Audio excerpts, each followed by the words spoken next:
Hujan gerimis membasahi jalanan di pinggir pasar lama, sebuah kawasan yang mulai sepi setelah jam 10 malam. Lampu-lampu toko sudah padam, menyisakan hanya beberapa warung kopi kecil yang masih buka untuk para pekerja malam. Di sudut dekat tiang listrik, duduk seorang pria lusuh dengan pakaian compang-camping. Rambutnya panjang acak-acakan, wajahnya dipenuhi cambang tipis, dan matanya terlihat sayu. Dia duduk bersila di atas selembar kardus, beralaskan jaket lusuh yang sudah robek di beberapa bagian. Namanya Bowo. Setidaknya itulah nama yang dikenal oleh para pedagang pasar bagi orang-orang yang sering lewat. Bowo hanyalah gelandangan biasa. Dia jarang bicara, hanya sesekali menerima roti sisa atau kopi dari penjual yang kasihan padanya. Namun malam itu, langkah seorang pria berpakaian polisi menghampiri dari arah seberang jalan. Polisi itu, Bribka Dharma, dikenal oleh warga sekitar sebagai tipe arogan. Banyak pedagang mengeluh karena dia sering memalak dengan alasan biaya keamanan. Dia juga sering mencari masalah hanya untuk unjuk kuasa. Awalnya, Bribka Dharma hanya melirik Bowo sambil menyulut rokok. Namun, begitu melihat sebuah kalung tua tergantung di leher gelandangan itu, matanya langsung menyipit. Kalung itu terlihat unik, berbahan logam yang sudah menghitam tapi dengan ukiran rumit. Gelandangan, dari mana lu dapat itu? Tanyanya Ketu sambil menunjuk kalung tersebut. Bowo hanya diam, menunduk, dan melanjutkan menyeruput kopi panas yang dibelinya dari sisa uang receh. Sikap diam itu justru membuat Dharma merasa diremehkan. Dia mendekat, menendang kaleng kopi Bowo hingga isinya tumpah ke tanah yang becek. Awas kalau gue tanya nggak dijawab. Lu nyolong ini dari mana? Bentaknya, kali ini sambil menarik kasar kerah jaket Bowo. Beberapa tukang parkir yang melihat kejadian itu hanya berpandangan satu sama lain. Mereka tahu Dharma ini berbahaya. Berani melawan berarti siap-siap urusan panjang. Sementara itu, Bowo masih diam, namun kedua tangannya perlahan menepis pegangan Dharma. Kalung ini, bukan urusan kamu, ucapnya pelan. Jawaban itu membuat Dharma semakin naik darah.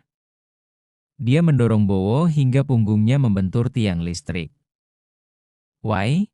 Dasar gembel. Kalau nggak mau masalah, kasih itu ke gue. Dharma bahkan mengangkat tangan, bersiap menampar, namun di detik berikutnya, sesuatu yang aneh terjadi. Tatapan Bowo berubah, tidak lagi sayu dan lemah, tapi tajam, dingin, dan penuh perhitungan. Gerakan tubuhnya juga berubah cepat. Tangan Dharma yang terangkat tiba-tiba ditepis, lalu dipelintir ke belakang dengan satu gerakan halus namun sangat terlatih. Dharma terperanjat, mulutnya mengumpat, tapi rasa sakit di lengannya membuatnya tak bisa bergerak. Suara dentingan kalung Bowo bergoyang pelan, bersamaan dengan gumaman lirih, "Kamu salah orang, nak." Beberapa orang yang menonton dari kejauhan mulai berbisik-bisik, penasaran. Mereka baru sadar, mungkin gelandangan ini bukan orang biasa, dan malam itu, Bribka Dharma baru saja membuka pintu masalah yang jauh lebih besar dari yang dia bayangkan. Pegangan Bowo pada lengan Bribka Dharma semakin kuat, membuat sendi pergelangan tangan sang polisi arogan terasa seperti hampir copot. Rasa sakit itu membuat Dharma meronta, namun setiap gerakannya justru memperburuk keadaan. Nafasnya mulai memburu, bukan hanya karena kesakitan, tapi juga karena rasa takut yang tiba-tiba merayap. "Lepasin! Lu mau gue tangkep, hah?"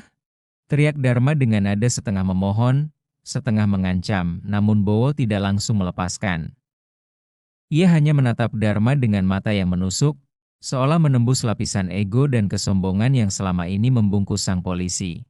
"Aku sudah bilang, ini bukan urusanmu." "Tapi kau memaksa," ujar Bowo dengan suara rendah, nyaris seperti bisikan yang penuh tekanan. Gerimis yang tadinya turun pelan kini mulai deras. Lampu-lampu jalan memantulkan cahaya ke genangan air, menciptakan suasana malam yang semakin mencekam. Beberapa warga yang tadinya hanya melihat dari kejauhan kini mulai mendekat, rasa penasaran mereka mengalahkan rasa takut. Tukang parkir, penjual kopi, bahkan beberapa pedagang sayur yang belum pulang, semua menatap ke arah dua pria yang kini menjadi pusat perhatian. Bowo akhirnya melepaskan lengan Dharma, tapi bukan untuk memberi kebebasan, melainkan untuk mendorongnya keras ke tiang listrik. Dharma terhuyung, memegangi lengannya sambil menggeram marah. "Lu udah cari mati ya?" seru Dharma, langsung merogoh pinggangnya, seolah hendak mengambil borgol atau bahkan senjata. Tapi sebelum ia sempat bergerak lebih jauh, tangan Bowo sudah lebih dulu memegang pergelangan tangannya. Dalam sekejap, Dharma kehilangan keseimbangan lagi. Tubuhnya dipelintir ke bawah, lalu dengan satu gerakan bersih, Bowo menjatuhkannya ke tanah dengan teknik bantingan yang jelas bukan milik orang sembarangan. Suara gedebuk keras terdengar ketika punggung Dharma menghantam aspal yang basah. Warga yang melihat spontan ternganga. Seorang pedagang mie ayam yang berdiri di dekat situ berbisik pada temannya. "Itu teknik militer, bro. Gue pernah lihat waktu latihan TNI." Temannya mengangguk pelan, matanya masih terpaku pada Bowo yang berdiri tegap di tengah hujan. "Jangan-jangan dia?" bisiknya tak selesai. Dharma, yang kini basah kuyup dan kepalanya sedikit pusing akibat bantingan, mencoba bangkit sambil memaki-maki. "Lu pikir lu siapa? Hah?" Suaranya penuh amarah, tapi di balik itu ada nada ragu. Ada sesuatu di cara Bowo bergerak, cara ia menatap, yang membuat Dharma tidak lagi yakin sedang berhadapan dengan gelandangan biasa. Bowo tidak menjawab. Ia hanya merogoh ke dalam kantong jaket lusuhnya, mengeluarkan sesuatu yang membuat mata beberapa warga membelalak. Benda itu adalah sebuah ID card usang. Sebagian tulisannya sudah memudar karena umur dan cuaca, tapi logo di pojok kiri atas masih jelas.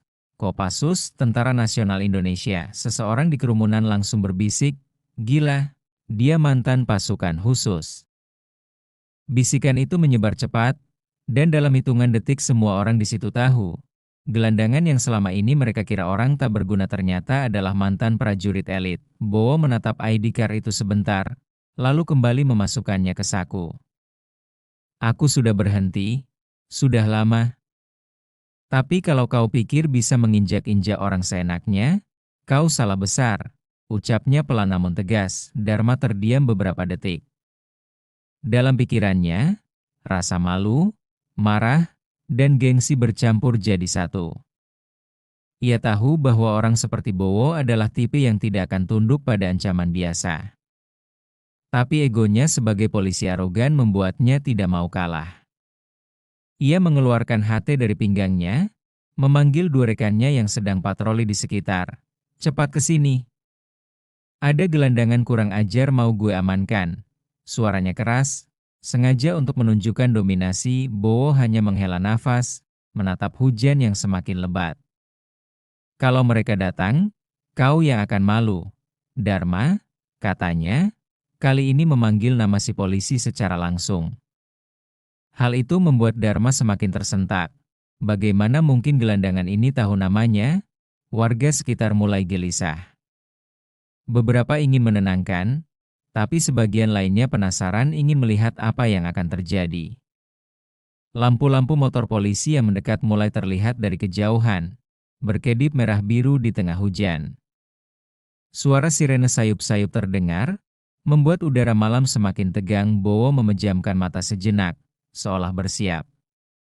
Dan di wajahnya, ada sedikit senyum dingin yang membuat siapapun yang melihatnya tahu. Malam ini, Bribka Dharma akan mendapatkan pelajaran yang tidak akan pernah dia lupakan. Sirene motor polisi yang mendekat terdengar semakin jelas. Lampu merah biru mulai memantul di genangan air di pinggir jalan. Beberapa warga yang tadinya berdiri di dekat lokasi langsung mundur beberapa langkah, takut terseret masalah. Namun mata mereka tetap tak lepas dari sosok Bowo dan Bribka Dharma. Tak lama kemudian, dua motor trail patroli berhenti tepat di depan pasar.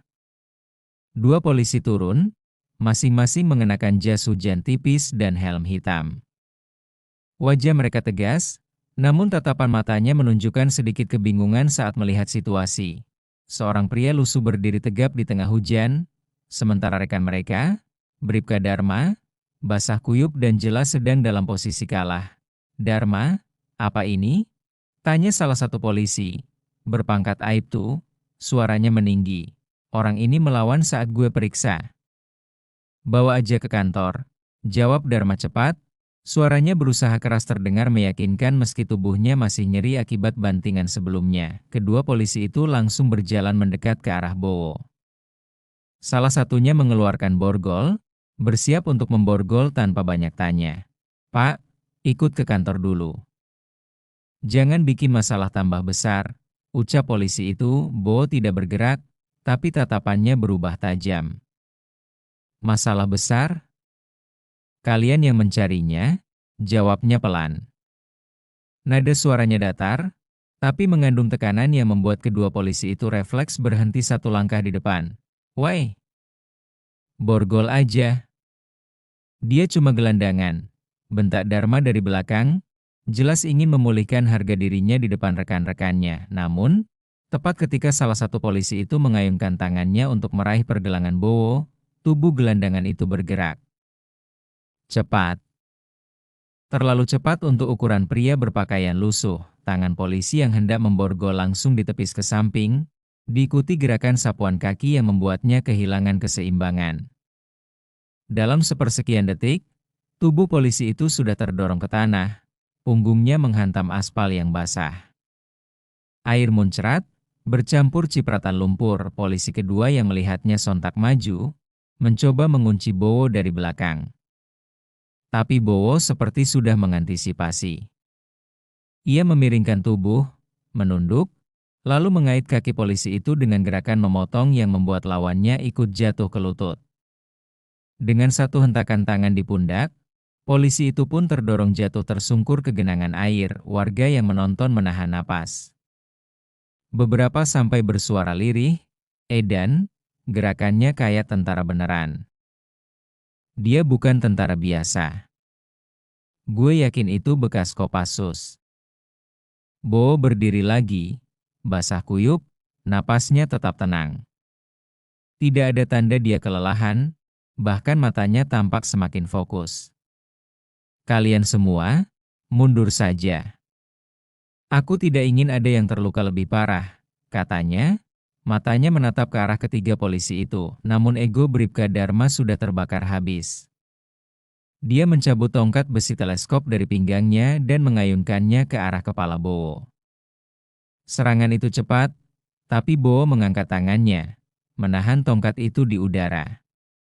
Suara logam beradu terdengar nyaring, dan dalam satu gerakan memutar, tongkat itu berpindah ke tangan Bowo. Kini Bowo yang memegang tongkat tersebut, sementara Dharma terpaku di tempat. Tak percaya. Senjata tidak membuatmu kuat, ujar Bowo, sebelum melempar tongkat itu ke tanah.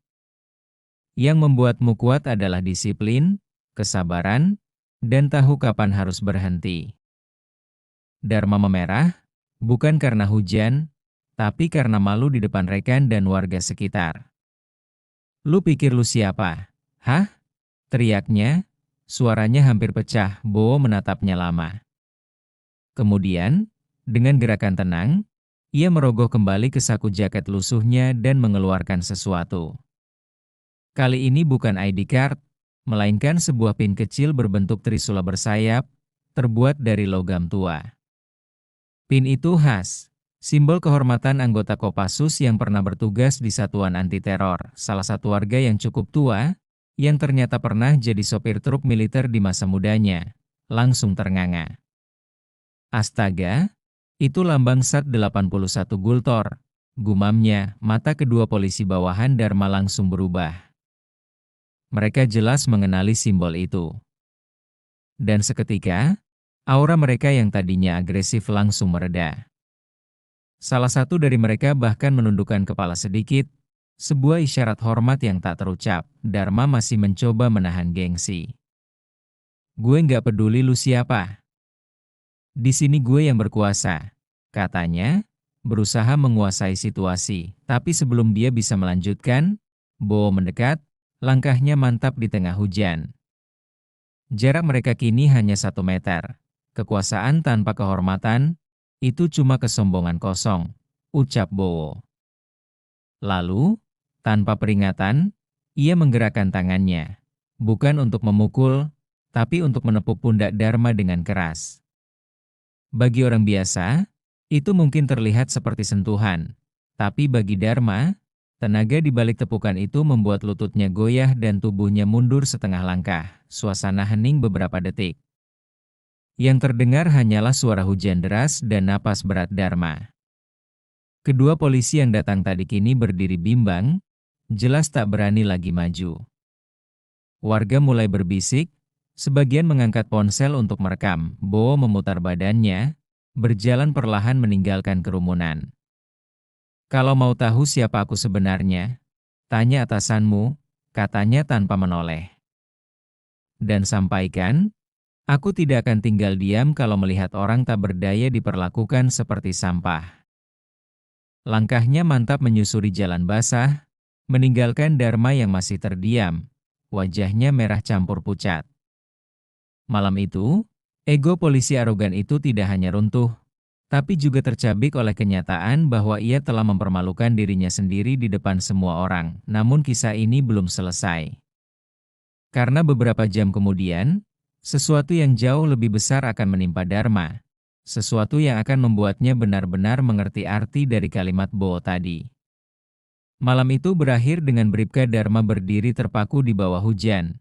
Bajunya basah kuyup, wajahnya merah padam. Bukan hanya karena dingin, tapi karena malu dan marah bercampur jadi satu. Rekan-rekannya yang datang untuk membantunya justru terlihat kaku. Tidak berani menatap matanya terlalu lama. Warga yang tadi menonton perlahan bubar, tapi beberapa masih sempat saling berbisik sambil memandang ke arah Bowo yang berjalan menjauh. Hingga akhirnya sosok gelandangan misterius itu menghilang di tikungan jalan pasar. Dharma pulang ke pos polisi malam itu tanpa banyak bicara. Namun begitu sampai, dia langsung menyalakan rokok, duduk di kursi plastik, dan menatap kosong. Di kepalanya, rasa benci membara. Gue nggak akan biarin itu orang bebas begitu aja, entah siapa dia, pikirnya pagi harinya di markas Polres setempat. Suasana sedikit berbeda. Seorang perwira berpangkat kompol sedang membaca laporan singkat yang ditulis Dharma tentang kejadian semalam.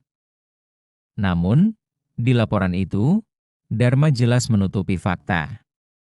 Dia menulis bahwa seorang pria gelandangan menolak diperiksa, melawan, dan melukai anggota. Tidak ada satu kata pun yang menyebut tentang kartu identitas Kopassus atau PIN SAT81. Kompol itu mengernyit. Nama pelaku? Tanyanya. Tidak tahu, Pak. Dia cuma gelandangan di pasar, jawab Dharma singkat. Ciri-cirinya? Rambut panjang, brewokan, pakai jaket lusuh, umur kira-kira 40-an. Kompol itu menatap Dharma beberapa detik. Dan 3 anggota, termasuk kamu, bisa kalah dilawan orang lusuh begitu? Nada suaranya dingin. Dharma terdiam, mencoba mencari alasan, tapi tatapan atasannya membuatnya tak nyaman. Siang hari, panggilan dari atas sekitar pukul 1 siang. Telepon di meja kompol itu berdering. Dia menjawab, dan setelah beberapa detik berbicara, ekspresinya berubah tegang. Siap, Pak. Akan saya pastikan, ucapnya sebelum menutup telepon, lalu ia memanggil Dharma ke ruangannya. Dharma, kamu ini keterlaluan. Tadi pagi saya dapat telepon langsung dari Polda. Mereka bilang ada laporan dari pihak militer tentang kamu, katanya datar. Dharma kaget. Militer? Maksudnya, Pak? Pria yang kamu ganggu semalam, bukan gelandangan biasa. Dia Eksat 81 Gultor Kopassus. Namanya Serma, Purnawirawan, Bowo Santoso. Pernah ikut misi anti-teror di luar negeri. Dia pensiun karena luka tugas, dan sekarang memilih hidup sederhana. Dan kamu malah mempermalukannya di depan orang banyak. Suara kompol itu semakin berat, darah Dharma seperti turun ke kaki. Dia tidak menyangka sedikit pun bahwa pria lusuh yang dilihatnya semalam memiliki latar belakang seperti itu. Semua potongan kejadian semalam kini terasa masuk akal. Tatapan tajam, gerakan cepat, teknik bantingan. Sore hari pertemuan yang tidak nyaman tanpa diberi banyak pilihan. Dharma diperintahkan untuk ikut ke sebuah pertemuan di balai kecamatan. Begitu masuk ruangan, matanya langsung menangkap sosok Bowo duduk di kursi paling ujung. Dia tidak lagi memakai pakaian lusuh yang sama seperti semalam, melainkan kemeja polos dan celana sederhana. Namun aura wibawa yang memancar dari tubuhnya tetap sama. Di samping Bowo, duduk seorang perwira TNI berpangkat letkol. Dharma langsung merasa kecil. Letkol itu membuka pembicaraan. Saya dengar semalam ada kejadian tidak mengenakan antara kalian. Saya ingin meluruskan. Pak Bowo ini bukan orang sembarangan. Dia pernah mempertaruhkan nyawa untuk negeri ini, termasuk untuk orang-orang yang bahkan tidak pernah dia kenal. Dan apa yang dia dapat? Perlakuan kasar dari aparat. Dharma menunduk, tangannya mengepal di pangkuan. Dia tidak berani membalas. Bowo hanya menatapnya sebentar, lalu berkata pelan, "Saya sudah tidak aktif. Saya tidak mau mengungkit masa lalu. Tapi ingat satu hal, Nak, seragam itu bukan alasan untuk berkuasa seenaknya. Itu tanggung jawab." Ruangan hening. Perkataan itu terasa menampar keras, bukan hanya untuk Dharma, tapi juga untuk semua yang hadir. Malam hari, refleksi sepulang dari pertemuan itu, Dharma berjalan sendirian di jalan yang sama tempat kejadian semalam. Hujan kembali turun, membuat bayangan lampu jalan memantul di genangan air. Dia mengingat jelas bagaimana dengan mudahnya Bowo menekuk egonya dan menelanjanginya di depan semua orang. Bukan dengan kekerasan berlebihan, tapi dengan wibawa dan kemampuan yang tidak bisa dibeli oleh jabatan. Di sudut jalan, Dharma melihat sosok Bowo lagi. Kali ini Bowo duduk santai, menyeruput kopi, seperti tidak pernah terjadi apa-apa. Dharma mendekat, berdiri beberapa meter di depannya. "Saya minta maaf," ucapnya singkat, suaranya nyaris tenggelam oleh suara hujan. Bowo mengangkat kepala, menatap Dharma, lalu tersenyum tipis. "Belajarlah, Nak. Masih ada waktu." Tanpa menunggu balasan, Dharma berbalik pergi. Di kepalanya, entah kenapa, kata-kata itu akan terus terngiang, sebagai pengingat bahwa malam hujan itu adalah titik balik yang mengubah cara pandangnya tentang kekuasaan, kehormatan, dan harga diri.